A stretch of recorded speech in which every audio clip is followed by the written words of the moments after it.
28.000 të tjerë të cilët kishin aplikuar në këtë platformë për të shprehur pra edhe ata vullnetin e tyre me votë në zgjedhjet parlamentare të 11 majit, për të diskutuar në lidhje me votën e emigrantëve, por gjithashtu edhe me ndryshimet që ka patur kryeministri Edi Rama Karshi, presidentit amerikan Donald Trump, kanë kënaqësinë të kem një komunikim me Skype Petrit Vasilin, deputet i Partisë së Lirisë. Zoti Vasili, ju përshëndes. Përshëndetje juve, faleminderit për ftesën.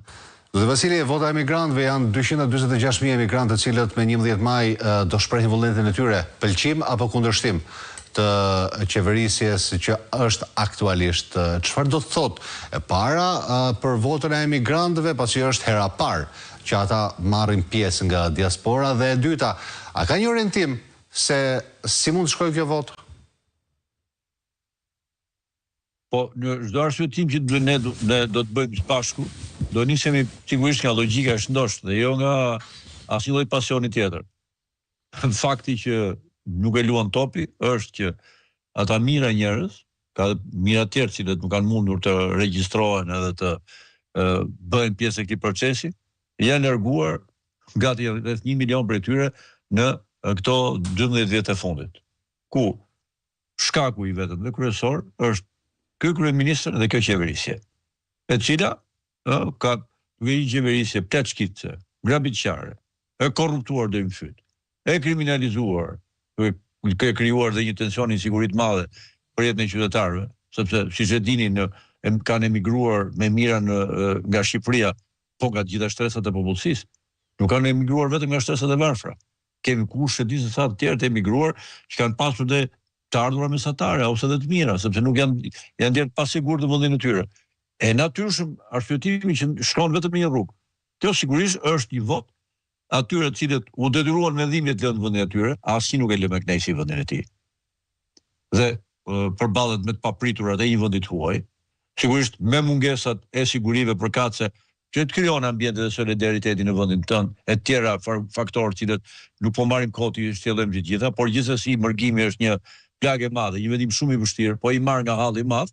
Pra, natyrshëm, kjo është një vot në masive proteste për ta ndruar këtë qeverisje dhe për të kthyer Shqipërinë në një vend ku jetohet normalisht, ku qeveriset normalisht dhe që një vend i cili bën përpara dhe nuk zhytet në mizerje, ashtu siç ka ndodhur me Shqipërinë, ku ne të gjithë e dimë, gomonet në La Manche u bën lajm botror, sepse njerëzit ishin gati të merrnin çdo lloj sakrifice, pra edhe të rrezikonin jetën e tyre vetëm për të larguar nga vendi. Pra, natyrshëm, kjo është një vot e madhe proteste ndaj, ju keni parë, dhe një Edi Ram të sfazuar, një njeri që është kthyer në një grop septike politike, pse ndjer vetëm qetësirë ka goja, dhe lloj lumrash, sepse ndjen pasigurinë e madhe dhe nuk ka se çfarë t'i bëj kësaj vote. Nuk ka çfarë t'i bëj. Nuk varet mirëqenia e kësaj shtrese nga ato. Ka çfarë i bën zoti Vasili, pasi 48.000 pengoj? Por nuk pengoj dot 240.000 tjerë në fund fundit. Për Edi Ramën do ishte i lumtur siç ka bërë me vite me radhë, sepse që t'i flasim gjërat siç janë, se është koha për t'i thënë, e kemi miratuar këtë dispozit për të votuar shqiptarët që janë në emigracion, është miratuar që në vitin 2020, ju e mbani mend në Këshillin Politik, nuk e keni harruar, u votua dhe u bë pjesë e kodit zgjedhor që votimi nga jashtë vendit. Jemi 2025. I vetmi faktor politik i interesuar për ta penguar dhe që e pengoi për vite me radhë ka qenë vetëm Edi Rama. Pse e pengoi? E pengoi sepse nuk e kontrollon dot këtë votë. Kjo është gjithë problemi. Po ta ditë që e kontrollonte, do të kishte futur brenda 5 minutash, siç bëri, kur ndryshoi kushtetutën për të mos lejuar koalicionet e përbëra. Të cilave opozita megjithëse ishte një veprim i dhushëm antikushtetues, antidemokratik, opozita dha përgjigjen dhe në këtë rast do të konkurrojë me një listë vetme. Pra, Edi Rama në gjitha rastet ka treguar qartë që atje ku nuk kontrollon përpiqet të hyjë dhushëm. Ose të mbyllë si punën e TikTokut. Është penguar, por edhe TikToku. Edhe TikToku është tjetër provë qartë e një kryeministri shumë që ndjep pasiguri të plot, sepse është një manie që e ngriti një anije e madhe, po gërmallë si ato incineratorë që nuk punojnë, që merr ujë nga të gjitha anët dhe me këtë mendon që duke mbyllur TikTokun do arrit të gjë. Do imagjinoni është një kryeminist kaq i marr, sa që në botën ku jetojmë, në botën virtuale ku jetojmë, në botën smart ku jetojmë, ku kanalet e komunikimit janë pafund, dhe platformat janë pafund, do të mbyll TikTokun dhe mendon se me këtë do mbyll detajlet e komunikimit. Ky e di çka kanë mendje ky. Ky ka vetëm një ëndër.